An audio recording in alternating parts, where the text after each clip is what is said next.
We're talking to Hank Nichols at the Hope Senior Apartments, and this is the program called Looking Back. And so we're going to take a look back at Hank Nichols' life. And Hank is 97 years young, is that right? That's right. Okay, and Hank was just starting to tell us about his experiences during World War II. Now, Hank, you aren't originally from this neck of the woods, right? No, I'm from Ottawa, Canada. From Ottawa? Yeah. Okay, and tell us about your experience. Came here about 50 years ago. 50 years ago? After the war, I settled back in Ottawa, worked for a while, and then decided to come here. There was opportunities for a printer, or printers, not a printer, printers. They were short of journeyman printers. So quite a few of us came over here, and I've been here ever since, took up residence and got married and so on. I mean, was it after World War II that you came to this country? Yeah, after the war, yeah. Had you been a printer in Canada? Yeah, I worked at the government printing office. Oh, you did? The government printing office in Canada, and there was a shortage of printers here, and quite a few of us came over here at the time. I see. And a lot of them have gone back now, but my wife and I, we had 2 children, so I stayed here. You had 2 children? Here, yeah. Okay, here Here in the United States? Yeah. Okay, now, you were telling me about your experiences during World War II. You were in the Canadian Army, is that right? The Canadian Army, yeah.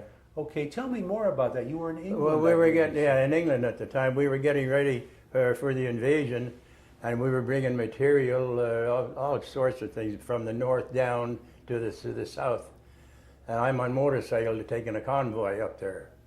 But I never did get up to the top because I got run over. Oh, my. I was blocking off a road so our trucks could get through, and there's a little car beside me parked too, waiting for the convoy to go through.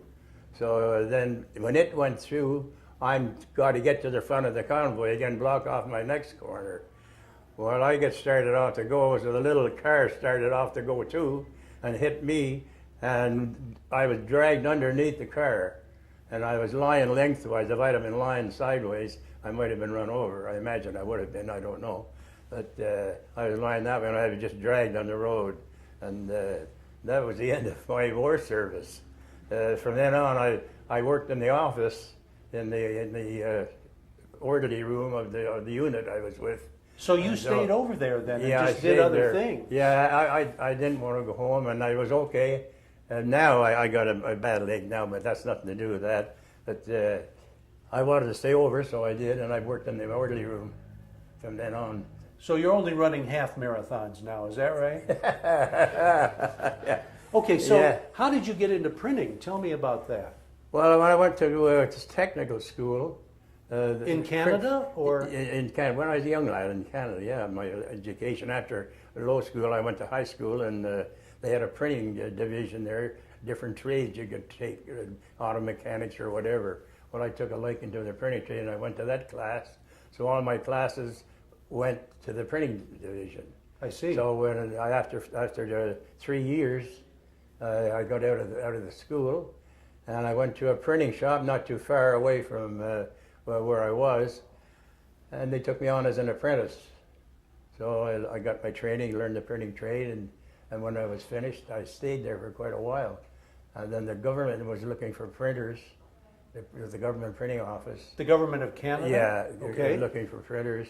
So there was quite a few of us joined up there. So you were probably involved printing up manuals and everything, that sort of thing? Well, yeah, all the Parliament stuff, the stuff from the parliamentary business and all that. Also, whatever government printing was needed. Was this in Ottawa? Yeah. So you were right there in the capital then? Yeah. And I don't know, I heard about fellows coming over here and needing printers over here. So I asked my wife, what did she think about moving to? She said, oh, I'd love it. Now, was it very long? When did you get married? Oh, God, I don't remember the year now. But it was before you came to the United States. Oh, God, yeah. We had 2 children when we came here. You did? One of the kids was 6 years old, and the other one was 5, roughly. I'm guessing at that age. Okay. Maybe a year difference somewhere. So what got you to come here? Well, so many of our printing said they were short of printers here. They were looking for printers. I see. And some of the printers from here, the union here, went to our place, canvassing, seeing if they could pick up some members to come here because they needed printers over here badly. So they recruited you. So I said to them, well, what do you think about going to Detroit? She said, oh yeah, she had a girlfriend here too that she knew when she was a youngster. So I decided, well, if she's okay with that, so am I. So I put my name down for the list. And when they were looking for the men to come, I was involved, and I got in one of the printing shops in Detroit. Yeah. Now, did you both have big families back there in Ottawa that you left to come to Detroit? Well, no, I was the last one in our family. We had 5 in our family. I was the 5th one, and they were all married and away from home when I got married. Okay, so they had already moved away. Oh yeah. I see. They were just my father and mother. Okay, so you came to Detroit with a wife and 2 children. Yeah. And where were you working then when you got here? Where did you get a job? I can't remember the name of the place now. It was at a It private was one of the main printing firms in Detroit. So you were printing, not newspapers, but you were printing... No, we did a lot of automotive printing. Did you? That was one of our biggest customers was the automotive trade. I can't think of the name Well, of it. this would have been after the war, right? So we're talking about I late didn't 1940s. come here till after the war. After the war was over. Late 40s, early 50s. Yes, 50. I think it was 1950 I came here. Did you move to Detroit proper? Well, let me see. I moved to a little outside. I can't think of the name of the little town. Ferndale? No. No, that doesn't matter. But that's not important. How long did you live there? Not very long. And then we got a place in Detroit. You did? And it was a nice home. And then some of our friends were moving out Westland way. I see. So one of our friends that we knew in back home, one of our Ottawa friends was living in Westland. So we got out there and took a look, and we got a place in Westland. And from Westland, we went to South Lyon. What? And that was out in the sticks back then. Yeah, after so many, I forget how many years now, I don't know. But after so many years, I said, Jean, do you want to move out to Westland? She said, oh yeah, it's nice there. Because we'd been out there and looked around. It was real nice. So we moved from Detroit out to Westland. And from there, I'm here. Well, just a couple of quick questions before we take a break. What was the happiest moment in your life up till that time? Oh, God, I don't know. I've had a lot of happy moments. I've had a happy life. I've done nothing, never get mad about. Well, I do get mad once in a while. But I mean, as far as happy moments, I like to laugh. I like humor. And if I'm with people sitting talking, we get a few laughs in. I'm always ready for a laugh. Or I don't mean make jokes of it. And I mean ordinary laughter that you laugh at something. You like to be around people who laugh I well love to be with people. Absolutely. Sitting here, sitting outside sometimes, you'd be surprised. The number of people living here, not too many go outside and sit outside. Is that? I'm one of the, well, you might find sometimes 6 or 7, sometimes there might even be 9 or 10, but that's not very often. And I've sat out there sometimes 2, 3 hours, and the only people I saw were the ones who came out of the building to go away somewhere in their car, or just came back in their car and they're going back in the building. Oh my. It's amazing. I can't understand it. I said, you're stuck in that room all day long. How can you not go outside and get some fresh air and look around? If I make it to 97, I hope I can have his attitude. Well, I tell you, I like the outside. I can't be stuck inside. I mean, I don't know. That's my opinion anyway. Well, we're going to take a little break right now. So Hank, catch your breath, Okay. and we'll be back in a minute. Hi, and welcome to the final edition of Saddle Up. Hi, welcome back to Building Your Temple CrossFit. I'm your personal trainer. Now, the perch just weren't here naturally. Something brought them here. Welcome back to Daybreak with Susan and Joe, and we're going to wrap up our session here today and talk a little bit about water.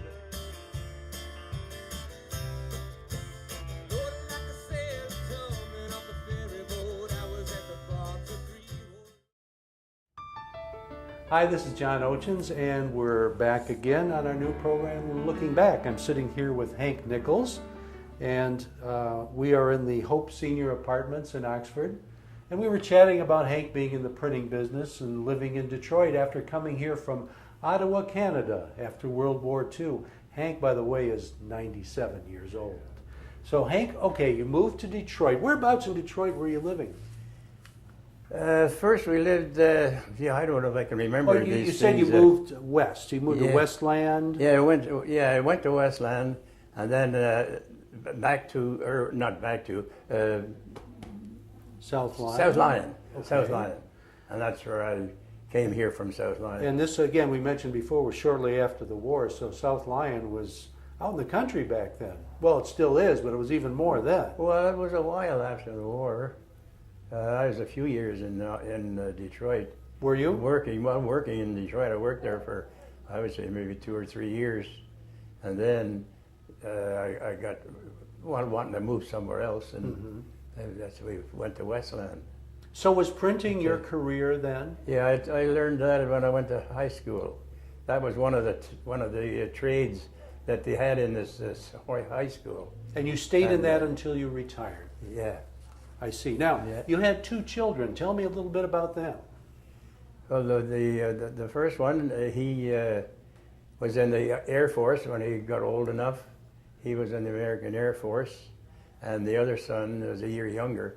He went for medical, and he was turned down. So one was in the Air Force, and the other, he just. Are your children still with us? They're still living, and one lives out here. I'm very close to him. That's why I came out this area, because he lives out here in Oxford. So he kind of keeps an eye on you. You know, he's over here. He visits me. He looks after me just like he was my mother. Now, what did he do? He's got his own business here. He's got a shop, printing, not printing, well, a certain amount of printing, but makes trophies, signs. He does all kinds of signs, very small signs, big signs.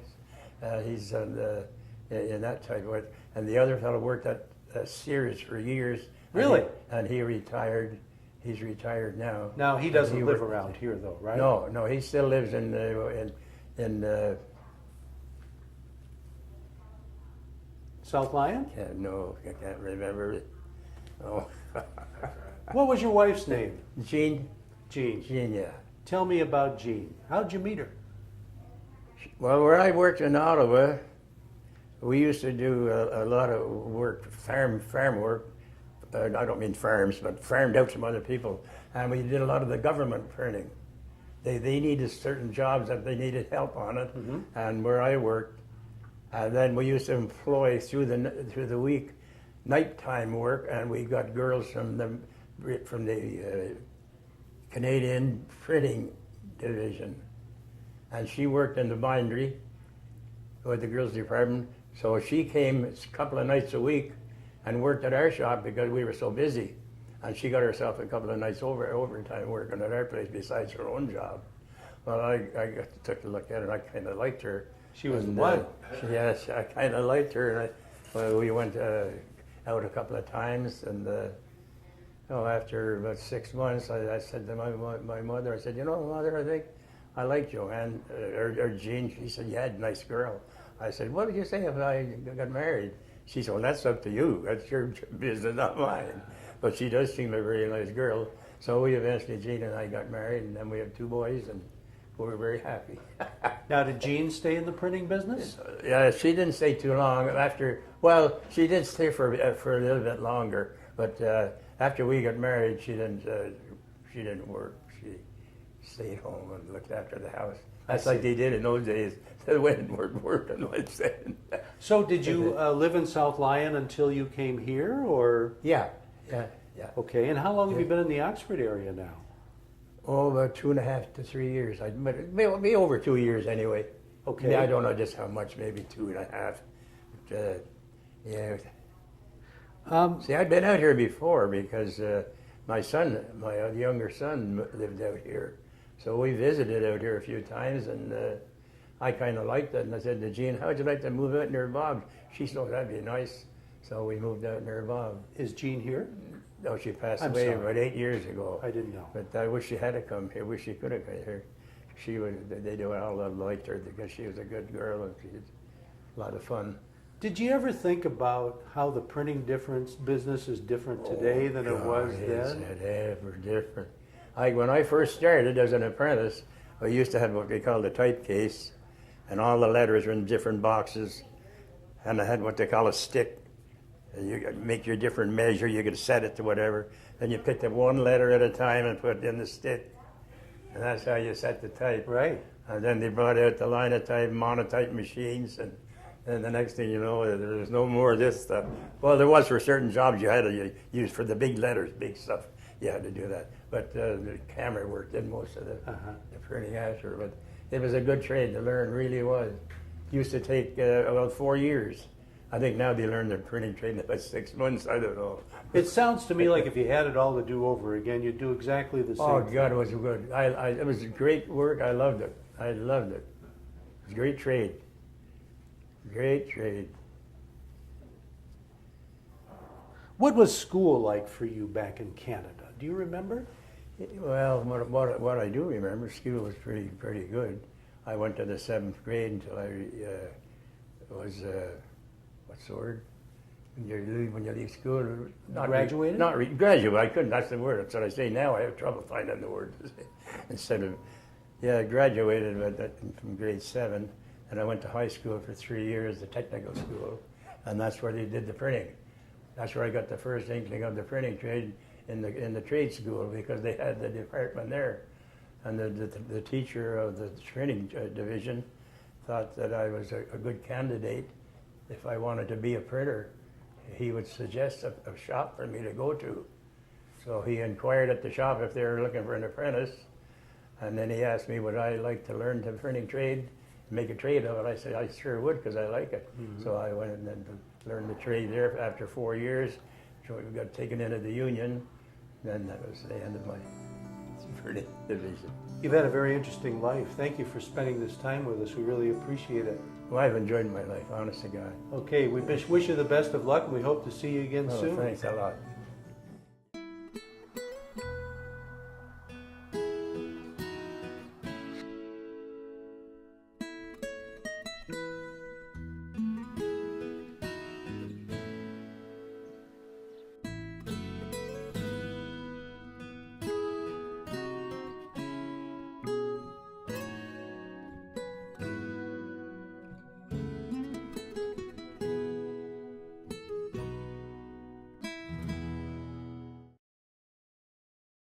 John Oetjens here with Looking Back, and with Hank Nichols at the Hope Senior Apartments. Hank is going to spend a few more minutes with us to tell us about his life.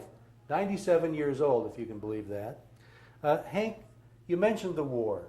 Have you traveled to any other foreign countries outside of being in the war? No, I haven't. No, I sure would like to, but I never had the opportunity to.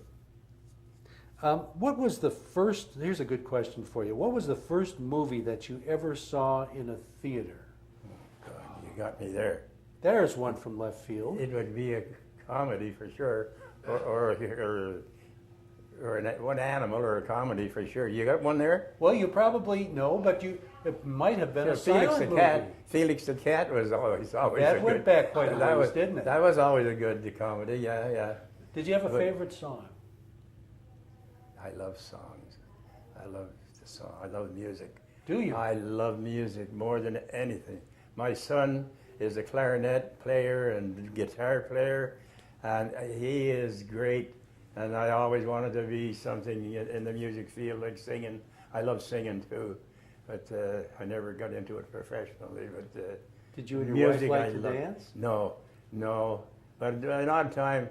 There were hotels we used to go to back in Ottawa. Used to go across the whole of Quebec and go to nightclubs and that. And there was one nightclub once in a while I used to sing at the front. But as the years have gone by, I don't do a hell of a lot of singing now. Well, I loved it. I loved it in those days. Boy, I wish I'd have been in the business.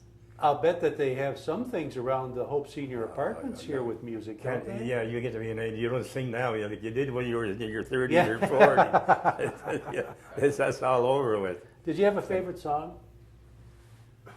Oh, I guess if I had the time, I could think of quite a few, but I don't know. Did you? I love the big band days, the big orchestras. I used to stay up at night. My father would come down and make me go to bed. And eventually I got a little radio, and I used to keep it under the covers. Because in those days, the big bands, every city had them. 2, 3, 4 bands in the big cities. Now you got Lawrence Welk. And I listen to him every Saturday night. And those are reruns. And on Sunday night, he's dead now. And on Saturday night, they play it. On Sunday, it's repeated. And I watch the damn thing again on Sunday night. Well, what the 'cause heck, I you love enjoy that it. music so much, I'm glad to listen to it twice. I love the big bands, honest to God. I wish I could have been in one. What was school like for you? Before the printing thing, what kind of a school did you go I to? enjoyed going to school. I really did. I had a long walk to get there because where I lived in Ottawa, we were way out in the boondocks, and the school was. You didn't have the buses in those days either. You had a good walk to school. It would take probably anywhere half hour. I'm just guessing now at the time, maybe a half hour or more to walk to school. It was so far away. And we're talking And about the 1920s now when you were going to school. Was this in a big school or a little school? Well, the ordinary city schools that they had Was them it? all around the city, but I went to the closest one was in Ottawa where I was. I was in the outland. It wasn't right in the main center of the city. Right. My dad got a lot, very cheap in those days, on the outskirts, and had a house built and helped to do it. So was your class very big?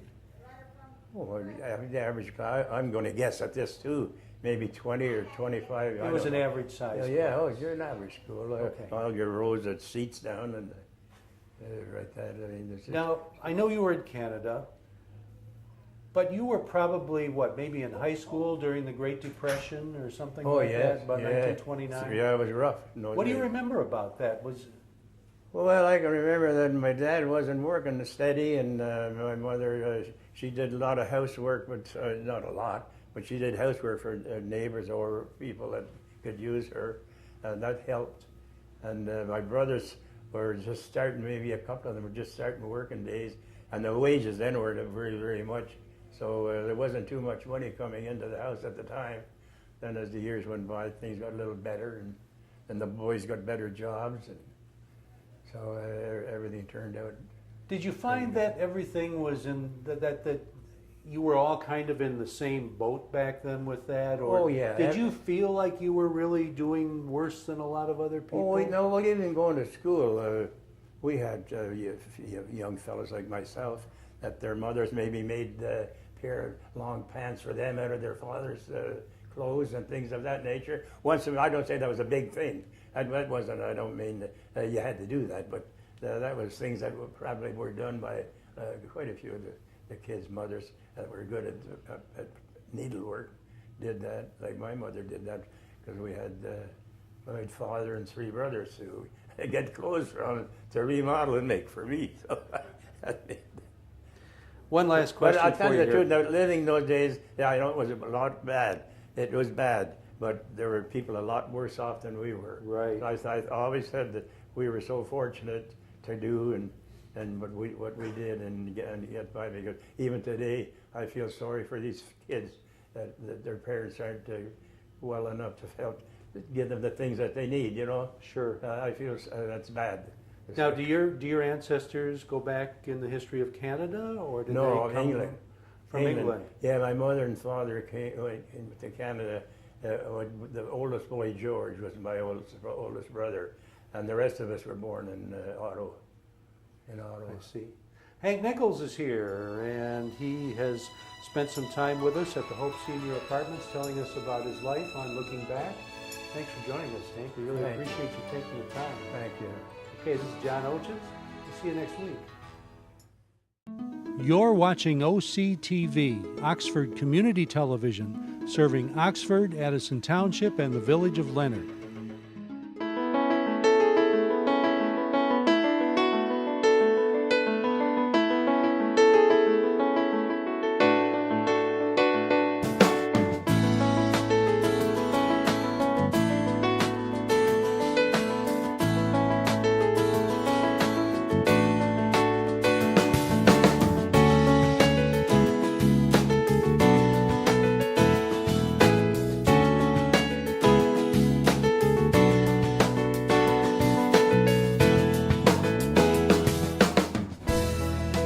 At Oakland County Parks and Recreation, we value what you value: family relationships, community connections, good health, environmental stewardship, and economic stability.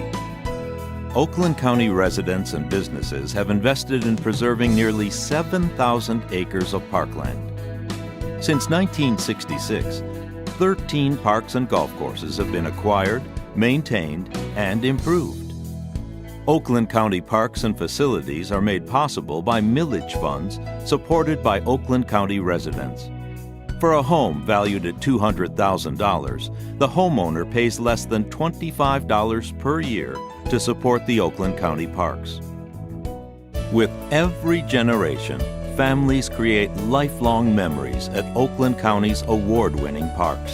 From exciting summer escapades and stories around the campfire to brisk fall walks on wooded trails and snowy winter outings, the outdoors beckons year-round. It's time to get up, get out, and get going at the Oakland County parks. Active recreation options abound. Cross-country ski or mountain bike on tree-lined trails. Scale the rock climbing wall. Get your kicks with soccer at several sports fields. Row or paddle a boat on 4 picturesque inland lakes. It's an easy journey. Most parks are just a short drive away. A quick tip: all our parks and golf courses end in Oaks. To find your favorite, just go to destinationoakland.com. Click to pick Oceans of Motion water parks at Red Oaks and Waterford Oaks, the Wint Nature Center at Independence Oaks, Teen Adventures, and even entertainment to go. When outdoor adventures on your list, there's fishing, beaches, boating, playgrounds, and seasonal hunting. The campgrounds at Addison Oaks and Groveland Oaks feel like being up north with plenty of recreation options. Want to get fit? Hit the trails. Oakland County Parks boasts more than 68 miles for strolling, walking, hiking and running, biking, or horseback riding. If the links are your lure, 5 golf courses, including premier course Lion Oaks, are conveniently located. Make Glen Oaks or White Lake Oaks your home course. Get an up-north feel at Springfield Oaks, or play a quick 9 at Red Oaks. Our recreation lineup rocks. Learn to swim. Experience an outdoor adventures camp. Take the fast track at BMX, or gain new lifelong skills. Everyone's included. Individuals with disabilities participate in dozens of adaptive opportunities, including a new fully accessible playscape, modified golf carts, and annual events. There's always something special going on at Oakland County Parks, whether it's a classic car show, the Oakland County Fair, a senior golf tournament, or the Ellis Barn Festival. Being green is an everyday practice with nature interpretive programs, wildlife habitat protection, reduction of invasive species, and stormwater management. Your responses to surveys indicate that you want more trails. The Oakland Trails Advisory Council was established to coordinate trail systems and seek grant sources for future trail construction. You also said that maintaining and refurbishing existing facilities is a high priority, as well as continuing exceptional quality service standards. Oakland County Parks serves an increasingly diverse population of all abilities, ages, interests, ethnic backgrounds, and cultures. The needs of lifelong residents, as well as newcomers, are carefully considered when planning parks and programs. Oakland County Parks and Recreation pledges to create community by providing places to meet, play, and learn. Observe environmental responsibility with natural resources stewardship, and enhance fiscal sustainability based on a business model of effective and efficient operation. You're watching OCTV, Oxford Community Television, serving Oxford, Addison Township, and the Village of Leonard.